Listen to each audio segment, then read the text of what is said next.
سلام علیکم. سلام و رحمت الله. عیدتون مبارک. خدا مبارک است، شما مبارک باشه. استاد گرامی، شما در این روز عید سعید فطر، عیدی که شادی است، نشاط است، برای ملت تاجیک چه آرزو و چه تمنیات دارید؟ بسم الله الرحمن الرحیم.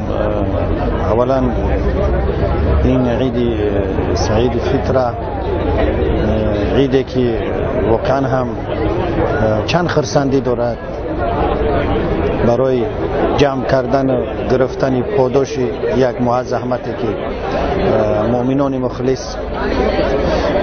مخلصی به خداوند برای خاطر خداوند از همه خواهشات و از همه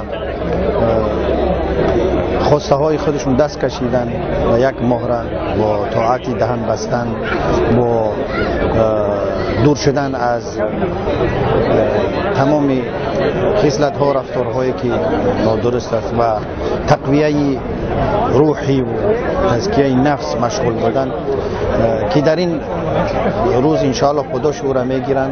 این عید را و این پاداش گیری برای شما و برای هموطنان عزیزم تبریک و مبارکباد عرض میکنم.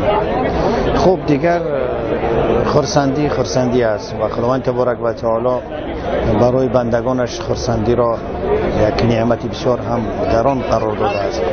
برای هموطنان عزیزم پیش از همه میخواهم که آرام و آسوده باشند، خب در یک فضای آزادی و در یک فضایی که میتوانند از آزادی خودشون، از استقلال کشور خودشون، از اندیشه های خودشون، از جشن و مراسم هایی که ملی و دینی و مذهبی که دارن آزادانه استفاده ببرند و خداوند تبارک و تعالی کشور ما را و دیگر سایر کشورهای عالم را، مخصوصا کشورهای جنگ زده که در شرق اسلامی یا که در خاور مسلمانی رفته است، خداوند آرامی و آسودگی را نصیب شو بگرداند و برای هر یک خاندانی مسلمان، مخصوصا خاندان تاجیکستانی، بخت و سعادت، پیروزی و خرسندی بر دوام را تمنا دارم. اولا که عید رو به همه مردم تاجیکستان و به همه مسلمانان جهان تبریک میگویم.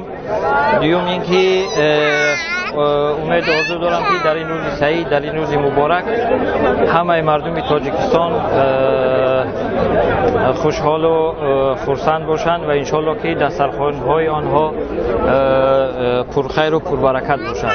انشالله که دعا میکنیم در این روز که همه مردم مظلوم تاجیکستان، همه زندانیان سیاسی تاجیکستان عید آینده را در آزادی و در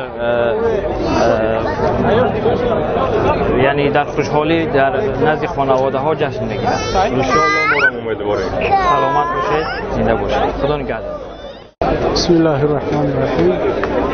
اولا همه مسلمانای جهان را به عید سعید فطر تبریک میگویم و در برابر دیگر مسلمان ها خاصتا مردم مسلمان تاجیکستان را نیز تبریک گفته برای وطن عزیز، برای مردم عزیز بهترین نیکی‌های دنیا و قیامت را خواهان هستیم و دعا میکنیم که به خاطر این روز پروردگار در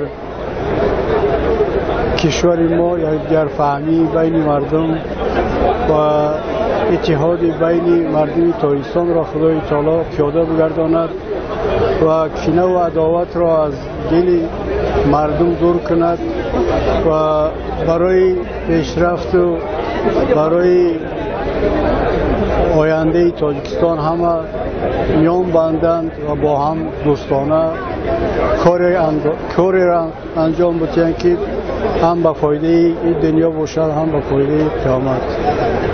البته این روز خرسندی است و امید داریم که همه با دعا باشند که مردمی که از این خرسندی ها محرومند آنها هم آزاد باشند و در برابر دیگر مردم در این دنیایی که کوتاه است و آنقدر زیاد نیست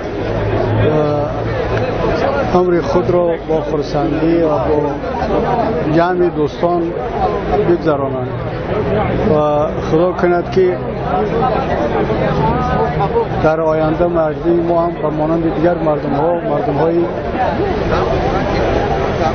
با دیانت، با درایت و با تمام آن نیکی‌های اخلاقی که برای انسان هست نیکی با خود داشته باشند و برای دیگر ملت‌ها نه اینکه مسئله مضحکه بلکه نمونه عبرت باشند و خدا کند که همه ما و شما با تا رمضان آینده باشیم و با در خدمت خلق خدا و دین خدا باشیم. السلام علیکم و رحمت الله. اولا به همه هموطنان عزیزم و مخصوصا برادران زندانی سیاسیمون این عید سعید فطر مبارکباد میگم و آرزو دارم که ان شاء الله برادران ما از زندان آزاد شوند در سالهای من بعد. ملت تاجیک این عید با خوشحالی و با سرافرازی و در یک کشور آزاد و دموکراتی و با پیروزی ان شاء الله